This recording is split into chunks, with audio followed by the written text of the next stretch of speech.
All right, well, we will dive in. So, we do have a topic for today. Emily sent an email out, and hopefully, we'll be able to get through that for the first portion of the session. The topic was a primary focus for your chapter for this year. So, I want to give you time and space to discuss that. But then also, towards the end, if there's anything that you want to bring to the group for additional insights or questions or concerns, feel free at that time and we'll address that. So, starting from there, primary focus for this year. I know it feels like we've been in this year quite a while, even though it's only like 3 months, but the first quarter is pretty much done at this point. And we know that a year, while it's 365 days, is relatively a short time. And you come into this role and you may have a to-do list of things that you want to achieve. And then you get into this role and you realize, oh, I only have a year. So sometimes you may have to narrow that down or start to narrow some of your goals down. So want to discuss what that primary focus for your chapter may be. And that could be anything from a new event, retweaking an older event. It could be a membership goal, whether that's attracting new members or retaining your new members, or even something really important, such as updating some important policies that your chapter may have. So, if anyone would like to kick us off and share, we'd be glad to listen. Good afternoon, Pass you, everyone. Bruce. Oh, Yeah, Jerry. this is Jared Cruz with the Suncoast chapter. So we had established four main goals, but one of the ones I just got off a call that I had to share with everyone is that our territory is quite large. Founded in 1978, we cover I think it was 13 counties and or so. So we cover the Tampa Bay area, but go all the way far north, almost to the border of Georgia, and then far east over to Lakeland in the middle of the state. So we cover a vast territory. And one of our goals has been to be intentional about making sure we are reaching out and going into those northern counties, whether it's even if it's just to introduce CAI, whether it's to connect. Happy hour event, whatever it is, we want to engage with some of those the current members, which are very few and far between, but we know there's opportunity to increase the chapter's membership by those who don't even really know that they're part of our chapter. So we're really focused on that, looking at two events in the Northern Territories this year, and we've done a lot of conversations around that. Nice. I know that could be a concern. Some of my chapters in Texas, I don't think I see anybody on, but well, Texas is a big Yes, state, Texas is very huge. similar to Florida, and I've seen more action in those places like Corpus Christi. The San Antonio chapter will go down there and they'll do an event, or the Houston chapter will go to College Station and just have sort of like a networking or meet and greet where they don't normally have the bulk of their events, but you still have some members there, and it's still a way to like branch off because it's time consuming and that's a challenge in itself. Like 13 counties is a lot, knowing Florida and how big it is. But you have to find a way and just getting in the door and really just introducing yourselves to that new avenue of membership. So I wish you all good luck. Would love to hear how that goes towards Yeah, the end of the year. and if there's anyone else here who has that same experience, has some advice or things like that, cover entire states. Sometimes I know our chapters cover entire states. If there's any advice or thoughts that anyone would have, I'm all ears too. So, That Georgia always has a challenge of trying to help and incorporate like the Savannah market as licensure into our group and with all the different vendors that have satellite offices in Savannah. So that's definitely one we've faced and we haven't found the magic sauce of how to do it yet either. So we'll work together and let you know if we come up with anything. sounds good. Jared, I know you and I talked a little about the Alabama chapter has been really successful doing this. They obviously cover a whole state and they have established councils in their different areas of the state. So being very intentional about who they recruit to be on those councils. So making sure there's a manager and a business partner and homeowner leader if they have it to be able to really, and they have to either live or work in that area. So it can't be a business partner from the southern end of the state just trying to grow their business in the northern part. It needs to be someone that's really ingrained in that community. And they've been really successful letting them run with building that area. So recruiting people, planning the events because they know the venues and all of that. So it has taken a few years for it really to get to a place where they've seen it be successful. But that's kind of the model they use. Yeah, and when you mentioned that, I like to think forward ahead of time and plan out, and I like data to drive some of the decisions that are being made here. And so I know our executive director, Maria, has compiled all the information of where our members are at by number rather than just heat map or other things like that. And we've broken it down by county, of what we have in the system, things like that. And so now we have that data. But when we do events, we're going to compile all that information. And I think the councils is a great idea and concept as we start thinking through this and planning it, because I had just gotten off a phone call with the executive director out of Jacksonville, the Northeast chapter. And, he mentioned that actually our furthest northern county is Alachua County, where Gainesville, University of Florida is at, where I lived for 4.5 years. Up in that county when I was a member, it was easier for me. Like when I moved down a little bit further south to a county south of that, it was easier for me to register with Central Florida because it was easier to get to Orlando than it was to Tampa. And so I know that there is some of that coming into play. And Jacksonville, they told me they have 15 manager members from Alachua County, where we have two.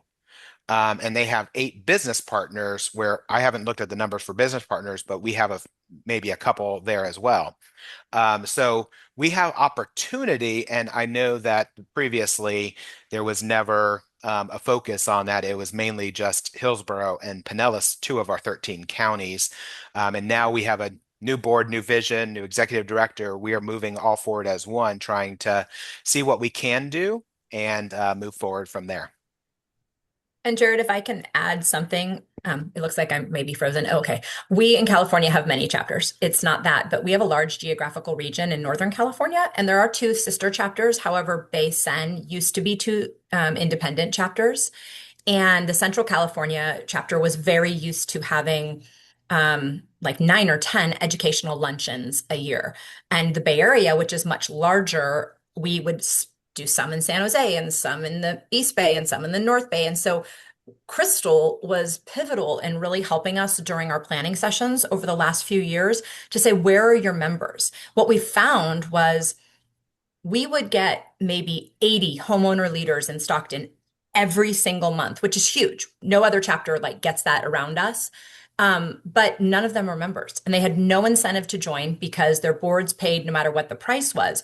So we retooled our whole calendar to format percentages that made sense to our members. And it was a huge brouhaha when we took away educational opportunities from 9 to 4 for Stockton. Last year, it was hideous. It was like, when it was announced at the luncheon, us board members were glommed upon, and it was not fun.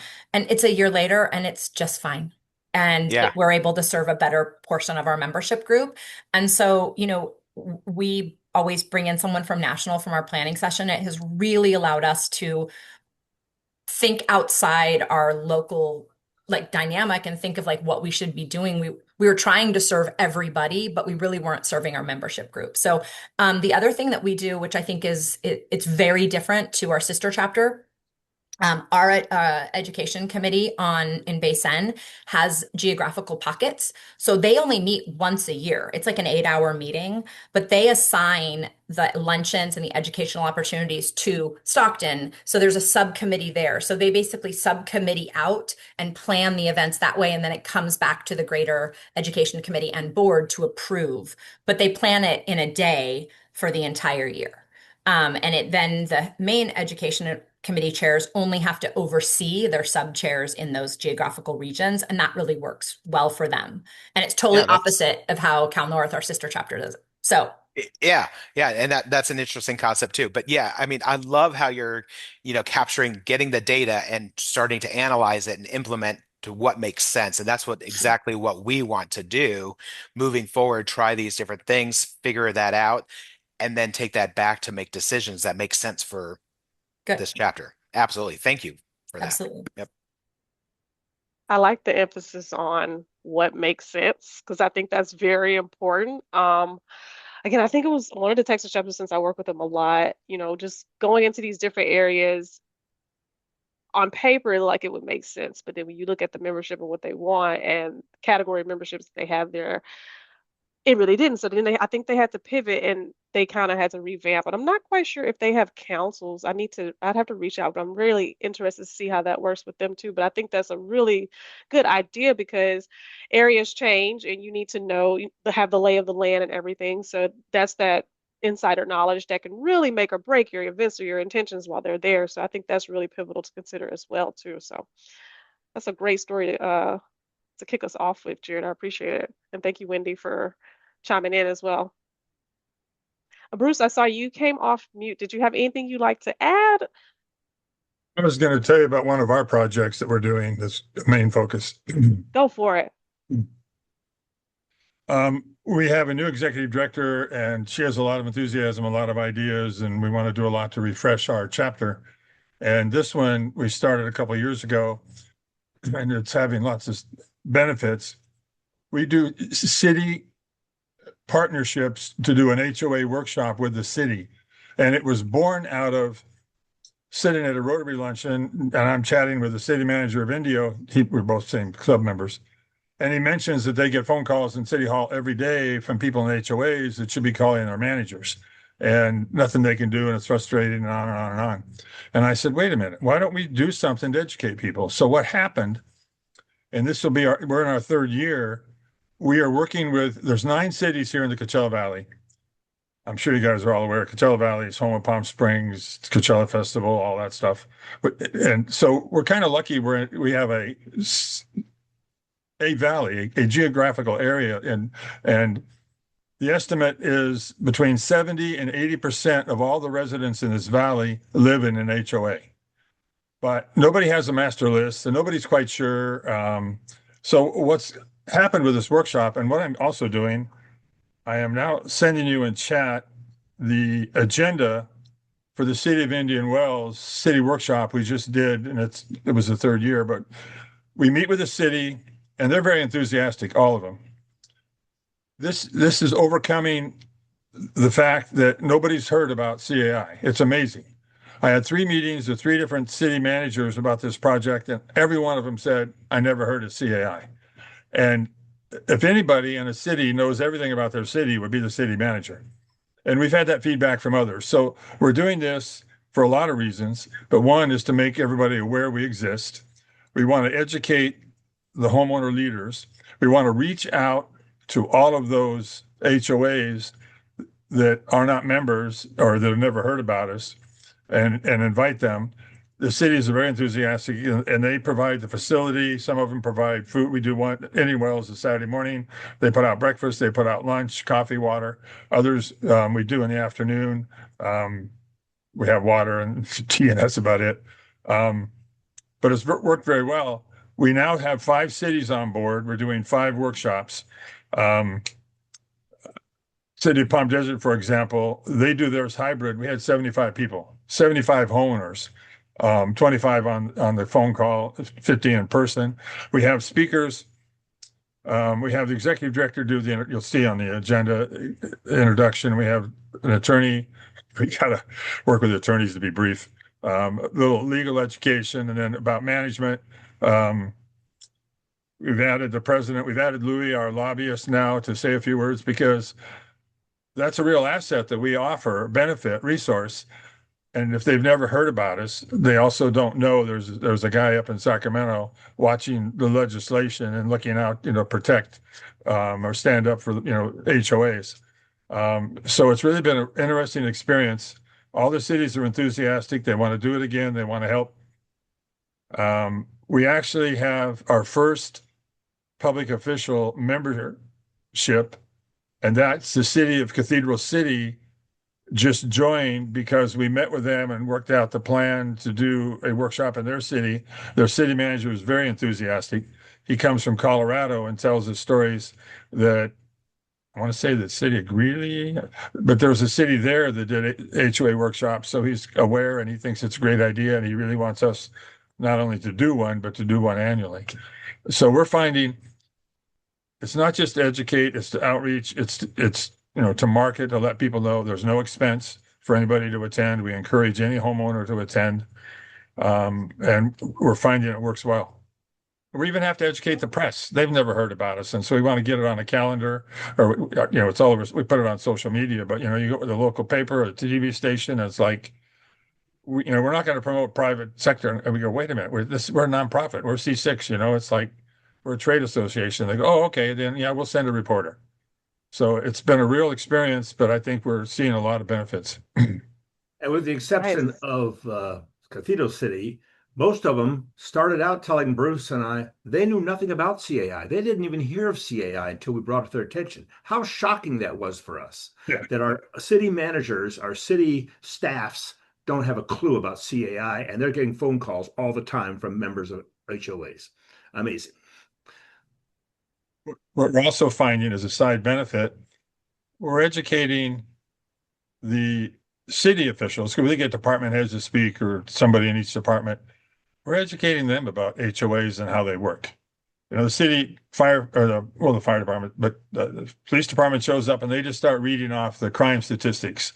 Well, we had to pull them aside after our very first workshop and say, people want to know about homeless, they want to know about code enforcement. I forget what else, some of the detail. We do evaluation forms. People turn them in after the workshop. And there was a whole long list after the police chief spoke, that they wanted to know a lot more about how to handle certain situations, not just about how many car thefts there were, last year. So it's evolved for the city also, and it's becoming much more effective. Would it be appropriate to tell them how we run that program, the make a PowerPoint, we have the agenda that you just put out there, et cetera? Steve, if you guys don't know him, he's been in the business 40 years. He's done a lot. I can't even list you what his resume is. It's so long. But he's the one that's put a lot of this together for us, done all the work to set it all up, to put the PowerPoint together, the agenda, contacts with the city, explaining to the city how we're going to do it, suggesting to the city the different topics that their department heads should talk about. So are there any metrics associated with it, or is it more so education? Because the good thing and almost the challenging thing with our industry is there's a lot of education, but then there's a lot of different parties that need to be educated too. So how were you measuring? I guess how were you measuring success with it? Because it seems like a lot of moving parts associated with it too, especially getting the city involved and all the different departments.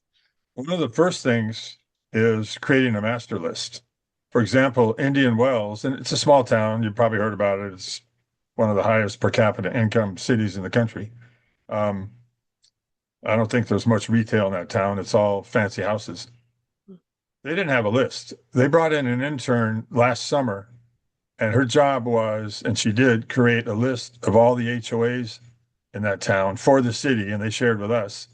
And they were as surprised as we were that they found there were 70 HOAs in that city. And then we used that to reach out to include on the mailing list for this workshop. We're also starting to add some of them to, side result. We added all city officials to our mailing list for our monthly magazine.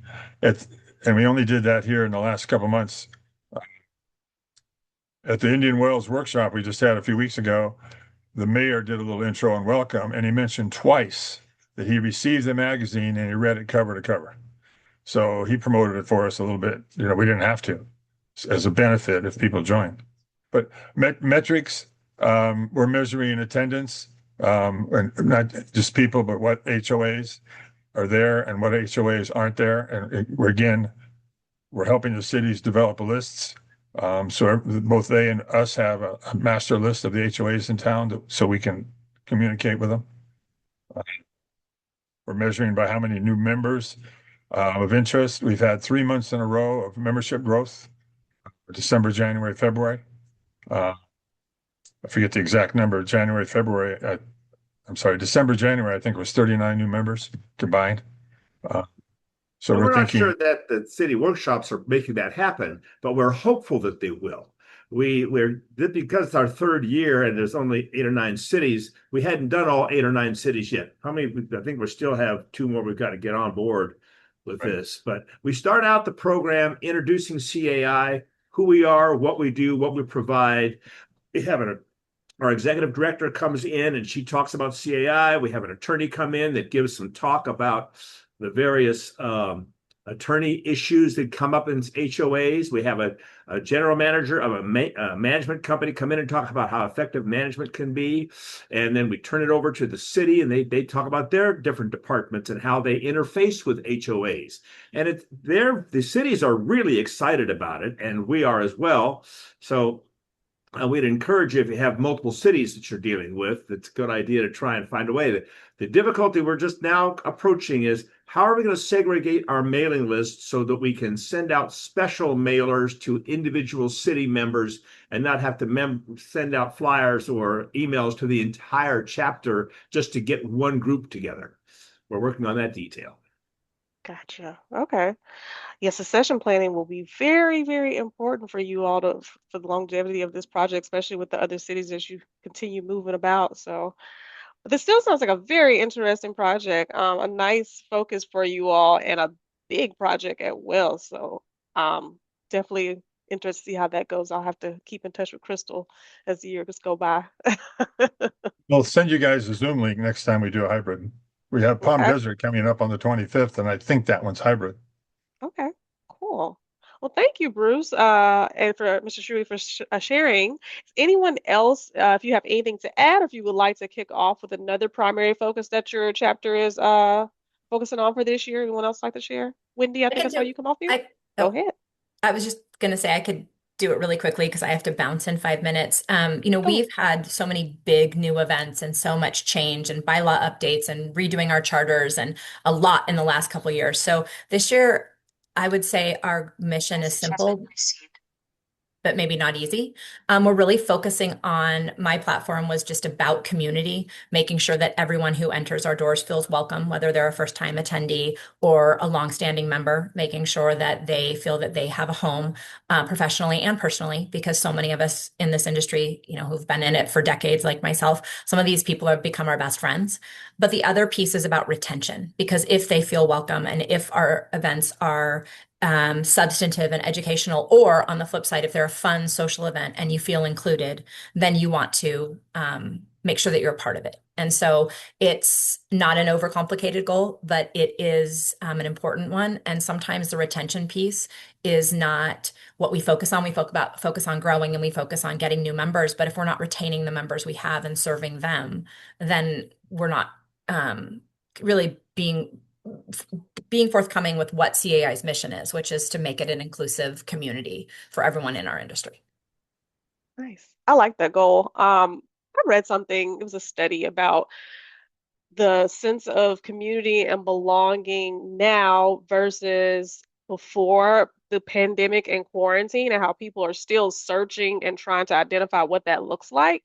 And how we find community has had to sort of shift as we're here, what is this, 5, 6 from the start of COVID? And people, you have new younger professionals in the workplace and they're not quite sure how to integrate personal and professional to build that community as well. So I think that is a great goal as far as hoping to bridge that gap. Especially it keeps in mind that these are, people are paying to be members, and this is something they're doing that they're not obligated to do it. We want them to do it because this is our industry, and we love and believe in the mission of CAI.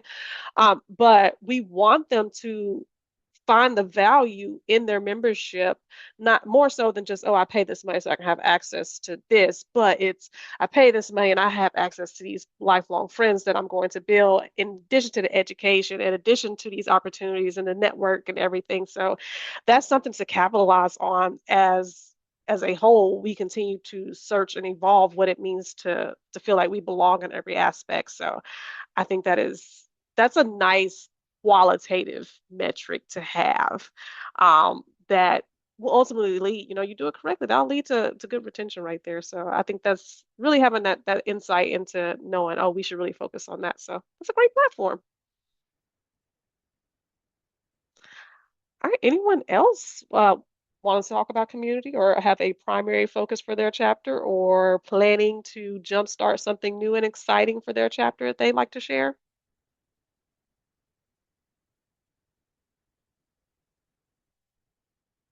All right, so all our goals are going to kick off and we will be Without that good. having been commented on, but I Oh, want to say something about Crystal since she's on the call here. If you're not utilizing national staff to assist you with your chapter, you really need to do that. She's been awesome for our chapter, and Bruce will tell you how much they interface a lot. And I've known her for a lot of years, but I think that's what you need to really focus on. Don't be afraid to call out for your national assistants to help you get what you need done. They won't do it for you. They'll help you figure out how to get it done, though, for sure. So utilize that when you can. Thank you, Stephen. yes, we are here to support and help because we want you all to succeed in these goals because a lot of you all have really great ideas and we want your year as president to be successful. So by all means, please reach out to your liaison. We are here to support and to help. And so again, we'll toot Crystal's horn because she deserves it as It's well. not just me, it's Alicia, Emily, and Kelly. I'll support our chapters as well. And really one of our goals this year, and will likely continue, is to create stronger alignment between individual chapters and the overall organization, So that's one thing we've heard for quite some time is we want to be on the same path as CAI, and focusing on the same things. And generally it's very similar, but just to have that same strategy throughout the organization. So yeah, we're definitely interested in working with each of the chapters and are here to help you. And I would say get uncomfortable because we all, like Alicia leads to, we all love Crystal. Crystal was the person that helped train me when I was a stubborn pain in her tush. And I say that to her all the time. I remember when you hated me because I would have hated me too, because Never hated you. I was president of another chapter in, God, almost 20 years ago, actually over 20 years ago.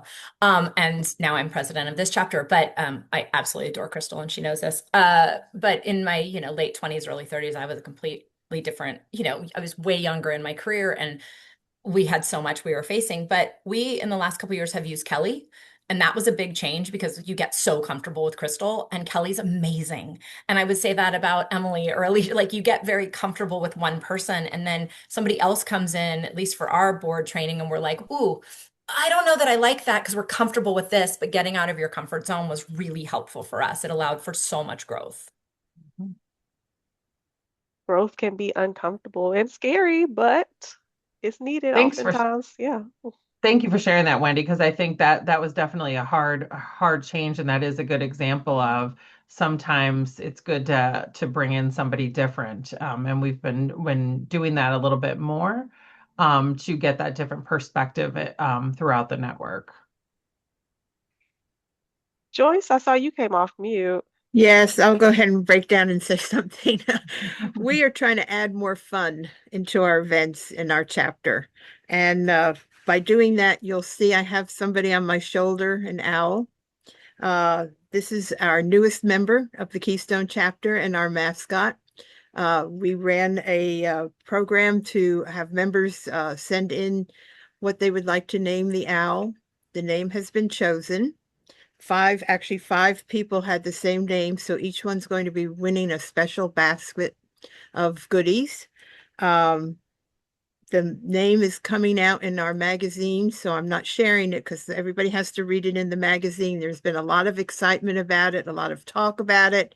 I want to know, Joyce. Like, I keep reading about this, and I want to know. I'm following it too. Yeah, we're building so much. Get our magazine; it's out there. So the next thing we have done, and thanks to the staff, we are now doing news from the nest. So once a week they're putting together, or once a month, we have to figure out how often they're putting together about a 3.5 minute news program that is going to be sent out to all our members. And it's all about things that we're doing in the chapter. and they're making it a whole lot of fun. Two of the staff members are interviewing each other, and then there's a third staff member who is actually the voice of the owl. So it's on YouTube. Just pull it up. It's been very, very exciting, and it's brought a lot of energy into the membership. We're going to use it through our events. We're looking at maybe getting a costume and having an owl walk around some of our events. So that's our way of getting more fun into events. This has been a key for. We have a new director since our previous director is now on national staff. They took him away from us. But we're looking for fun to add into, what we're doing. I So think it's working. yeah, It's definitely working. Like, you're not one of the chapters I typically work with, but I follow the chapter page on LinkedIn. And so I've been in the nest as well. And when I saw that a name had been chosen, I was like, oh, are they going to tell? And then I read, oh, you got to read the magazine. I was like, I want to know the name now. So send me an email on Monday and I'll release it, because by that time everybody should have a copy of their magazine and I won't feel like I'm spilling the beans early. I won't pressure you to spill the beans. I'll keep you honest. But I Send me think an you all are doing email a great job Monday with and it. I'll let Yeah. you know, or I'll send one Okay. out. Because I do know the name as president. I actually do Of know. course. Of course. Of I course. didn't But I right see the away, and I comments. wasn't part of picking the name. But I did get a kind of an inside heads up. So Could you Very put a cool. link to the nest in the chat so we can get it? sure. Thanks, Joyce. Appreciate that. Hi, Cindy. I see you have your hand up. Be careful. I see you're in the car. I do, yes, I'm stopped though, so I had to Okay. stop and pull over in a parking lot. And thank Okay. you to whoever changed my name. I couldn't change my name on my phone, but thank you. So I sent Emily an email right this time, right now is terrible because I have a 11 o'clock lunch and learn, and then I drive back, listen to you guys, and then I have a 2:30 with my marketing director. So I'm like, nope, I'm stopping and I'll just be late for my meeting. But some great things that Scott and us as our West Florida chapter are doing for this year, and I'm really excited. It's the Women Empowerment Month in August. We're having an all-day event. Men and women can come, but Dawn Bauman's going to be our main speaker. And then Leslie Alvarez, she's on the board of trustees. I just left a lunch and learn for her speaking. She's going to be there as well. And then we have a couple other speakers, but this year, just our committees are just rock stars, getting some really good topics, pretty much for emotional well-being for all of our business partners, our managers, and our board members. So I'm super excited about this year and what our committees are doing. I just want to share that. Thank you. Yeah, committee engagement is a great goal as well, having to focus because again, that's a part of the heart of the chapter and everything. So that sounds like a really good event to come in August too. So that'll be nice. Will you be safe driving as well? Anyone else would like to share? And then we'll open it up to anything outside of this primary topic, if anyone had anything that they want to share as well. Month 3 of the year. Presidency's going well. I see Jared, you're nodding your head. Okay. I was just going to say, I wasn't prepared for how much work this was going to be. This is a lot of Okay. work, but you know what? It's very valuable. There's joy in my heart and I love doing this, right?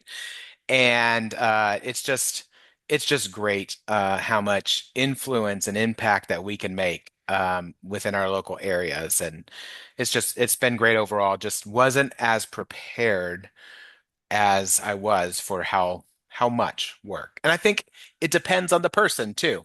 I'm someone who really gets involved and gets ingrained and wants it to be perfect, right? So that's my own personal goals and my own personal professional expectations that I have for myself. Um, or we could just rely on, let the staff do it and, other things like that. Although the staff does everything, most everything. There's some things that I do on the back end, but it's just a lot more conversations, a lot more meetings, and a lot more everything else. But it's been great so far. Do you have any advice on how these new presidents can get over the hump? Because I'm sure when you first started, it was overwhelming, and then you've calmed into it. Do you have any advice for that? I'm still figuring it out. How about that? Um, my only advice is that you just got to make sure you take care of yourself and find times that you just get away from it. I the biggest piece for me, and I excel in that, and taking my personal time and some weekends or weekend days or whatever it comes out to be. That I've always had as a professional for many, many, many, many years. I'm older than what I probably look. But you know, I think for me, it's always the two professional jobs, as you will, of trying to balance and maintain the two because it seems overwhelming when it's work. It is work plus work plus work plus work, everything else. So the week is always busy. Um, and then I go home and I do some more of that just because I take some of that time to do it myself to make sure that it's done the way that I hope and my vision and that kind of thing. Even if it's just meeting with, some of the staff or emailing them, making sure I get some thoughts and some feedback to them and what have you. But you always balance between the positive and some of the constructive feedback that you want to provide. And so just being that coach in a lot of ways, I have you know, I read a lot of leadership books. And one of them is, and I wish I could, let me see if I can grab it really quick. By the way, I completely agree with Jared. Yeah, but this book right here, if I can, I'll take it off of Blur for a second. But this is The Magic of Mindful Self-Awareness by Matt Tenney.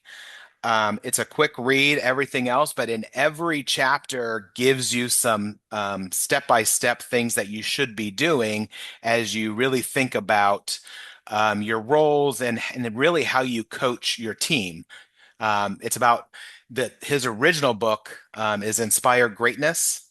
Um, that this was loosely based off of is the same thing. Inspire Greatness is amazing.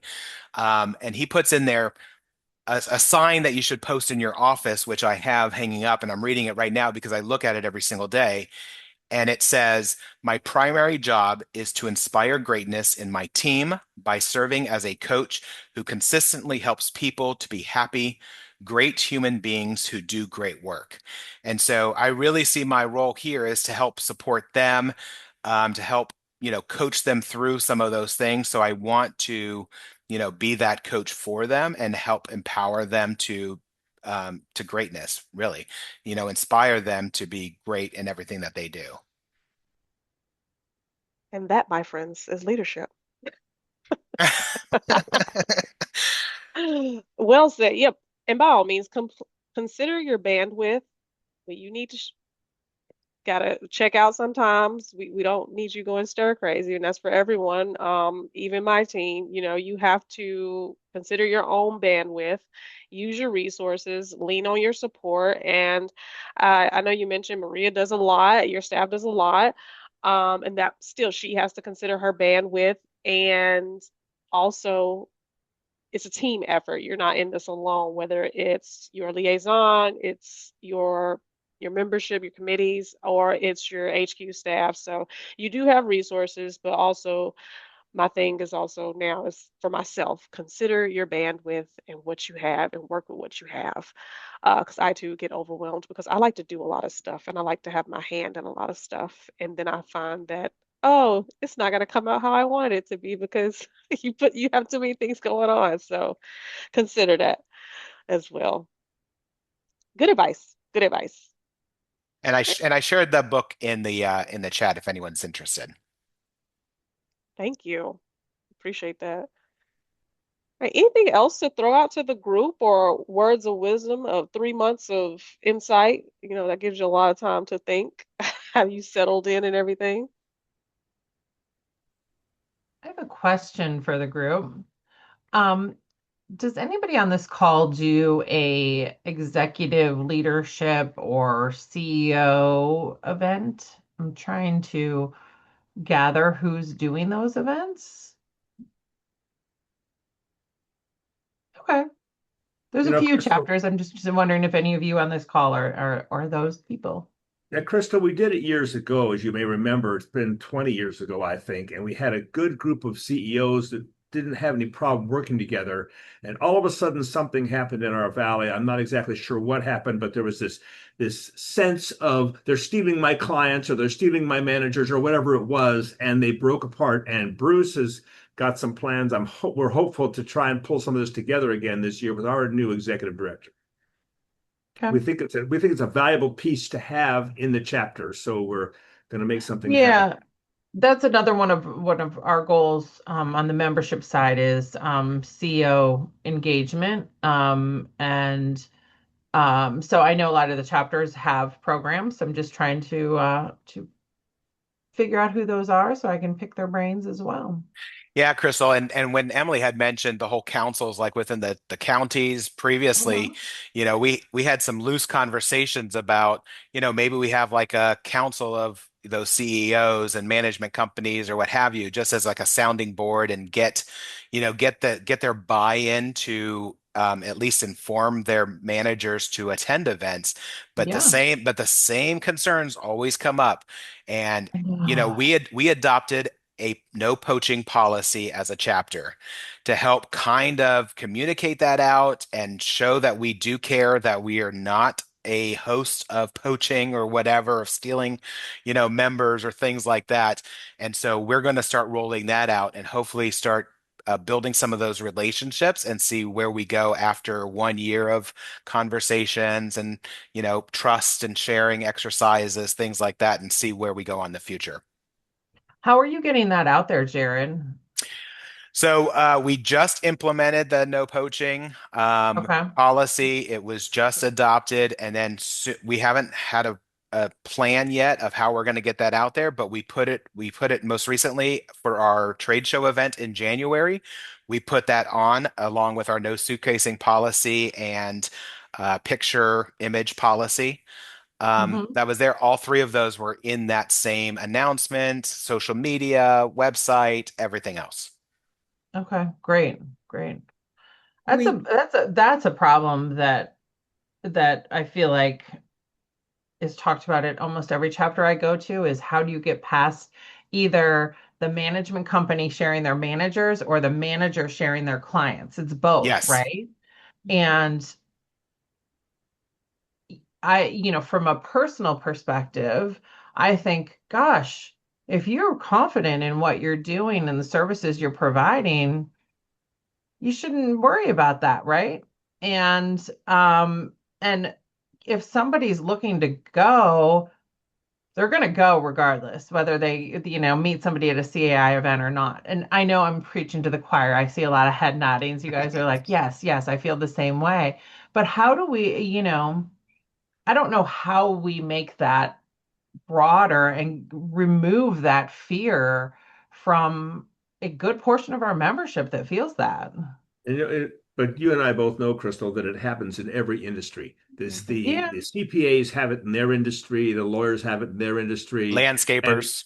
yeah, landscape, they all have it. And it's a matter of the CEOs getting comfortable and saying, okay, I get it. It's going to happen. I need to take care of my staff as well as I can. I need to take care of my clients as well as I can and pray that it doesn't happen to me, but they have to recognize it's going to happen. But I think it's great, Jared, that you've made a plan for it not to happen at CI events. And I think in our chapter, we did something, I don't recall what happened, but we started calming that water down quite a few years ago, and it's been pretty calm. Wouldn't you say so, Bruce? I don't think we're having that problem like we were 15 years ago because it became a big issue with us. But I think some of the concerns or challenges is that it's not the CEOs that are coming. It's not the owners of the management companies. It is their business development folks who are out there to recruit and get that business. And that's what we don't want to have happen, right? So that's why the policy's in place that if you have anybody that comes, I mean, a vendor could poach manager from one company to another. I mean, that happens all the time. I get referrals or asked all the time if I would be interested in different positions. I'm a manager member myself. So it's, we recognize it. We have a policy against it. If we see it, hear it, we talk about it, confront it, or let's learn more about what happened or what took place, and then go from there. I think one of our policies, we have a grievance committee. Should we ever have to use a grievance committee, that does exist. We have that in our back pocket should it have to be addressed in a independent manner. So we have some systems and things in place that we've set up. Now we just, now we need to come over the hump to get them there to trust us, trust the process, and help us, help us help them. Yeah. One of the ways that one of my chapters has gotten the word out about their code of conduct, so they put it in a code of conduct policy for their events, is they have a checkbox when you register for the events that you actually have to check that you read and agree to the code of conduct. And you can't just check it, you actually have to read it. So thankfully their system is set up. You've seen them where you're like, You have to checking scroll. in for your doctor or something like that, and you've got to update the paperwork online. They have to scroll at least down the code of conduct before they can check on it, saying that they understand it. And, of course, you have to enforce it from there. That's the next level of things. But it at least gives people an idea that we're serious about this. Mm-hmm. I can bring up something, Alicia, that I think is important. As a national faculty member, I am aware now that we are including a lesson plan on manager ethics and board member ethics in all of our M200 series classes, as well as like the M100, right? So I just got involved with a rewrite on M206, and it was so clearly in there, and I thought, this is awesome. I mean, we've been wanting something on this. So I'm encouraging all the chapters to get involved in putting some ethics into your programs to help keep that, because that same thing you talked about, Emily, where you actually get to check the box. What a great idea. It reminds them how important it is to be ethical in their attendance of these events. Crystal, I think I saw you imagine, saying Emily, they something. have to do that at each event, right? Like every time they register. So it's Every single registration. it's not something they're going to forget. They're going to see it every time. Important stuff. I find that I'm asked about code of conducts and ethics policies to send copies. I feel like maybe once a month or something that we give insight to chapters Mhm. about that. So and also I think it's important the chapter to hold them accountable. Like it's one thing to check the box. I know I'm guilty of it. I just keep scrolling for something and I just check the box. And in my mind I'm thinking, yeah, no, what's gonna happen? I'm just check the box. But it's you also have to enforce it. So it has to be a two-sided thing. That's important as well, because then otherwise that puts you back at square one. So important stuff. All right, Joyce, I see you're off mute again.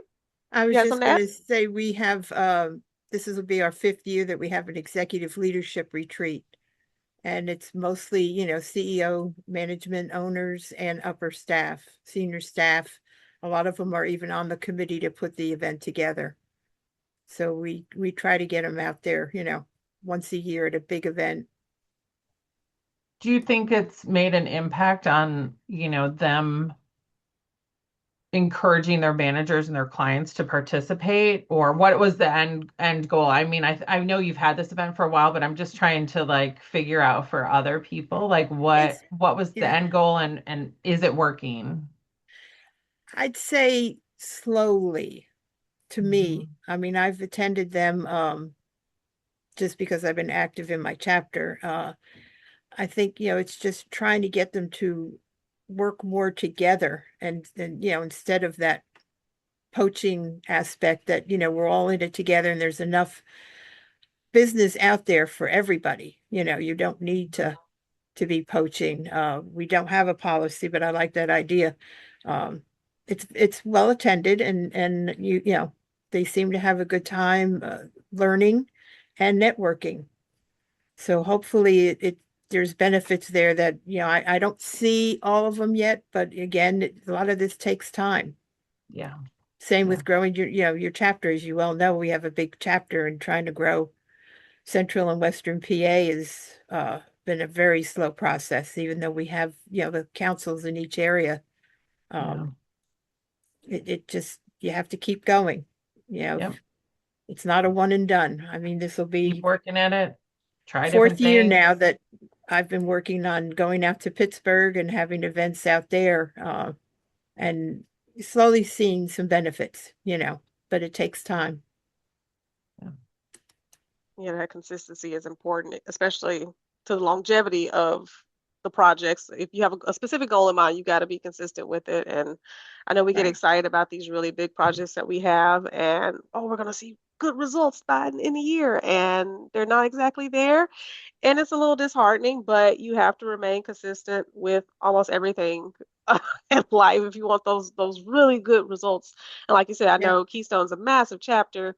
That didn't just happen over the course of a year or two. That took some time. So I think that's a good Exactly. lesson to learn as well. Stay consistent and look at your numbers, look at that data, make your decisions, incorporate that into your succession plan for the next year if you want to continue with the project and go from there. But I know it can be tough. Don't get disheartened.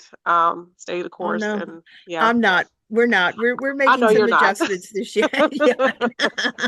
We're making some adjustments this year, and going to actually try and spend some time in Pittsburgh and not just go in for the event and come back. I mean, it's 5 hours away by car, so it's not easy, but thank goodness we have a new executive director who understands we need to actually spend an extra day meeting some people.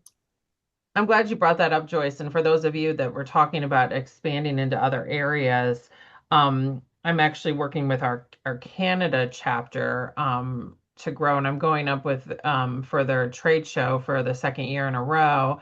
And I'm doing that. I'm spending a couple extra days to find out from some management companies and key players like Right. how do we get beyond what we have? And they have a very big competitor up there. So it's like we got to differentiate ourselves. And getting outside of the trade show and going into their offices to talk with them, I'm hoping will pay dividends. So Yeah, well, we have 4 management companies in that Pittsburgh area, and we have a good relationship with 2 of them. So I'm working on, we're going to set appointments up definitely with the other 2. And then there's a couple of townships that, well, one in particular that's active with their homeowners, and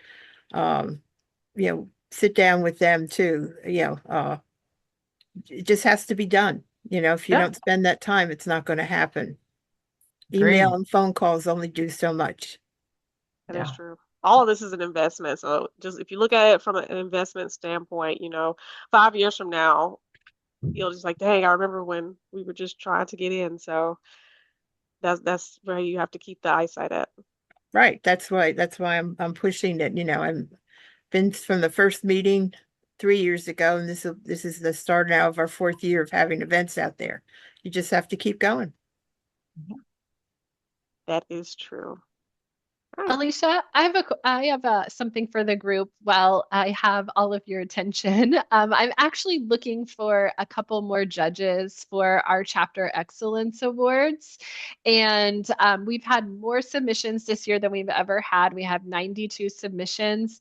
And I'm doing it a little bit differently this year in the fact that I'm trying not to give anyone a large number of submissions, because one of the things that we do ask the judges is to provide some feedback, what they really loved about the submission and any suggestions they have. So if you are interested or know anyone within your chapter who would be interested in judging, please email me. I just put my information in the chat. I may not be able to use you if your chapter has applied in the category I need judges for, because we just make sure that there's no one from the chapter that is judging that category. But I need some people for the out of the box category, so it should be a fun one. So let me know if you're interested. You can email me and I will get you the information. We're asking for the judging back the week of the 24th, and I'm giving everyone around 8 to 10 submissions, and I estimate it'll take 15 to 20 minutes per submission. So it's likely a couple hour commitment. So let me know if you're interested. We have lots of deserving chapters out there, and I want to, again, I'm limiting the load on the judges so that they can really get in there and review the submissions. Thank you.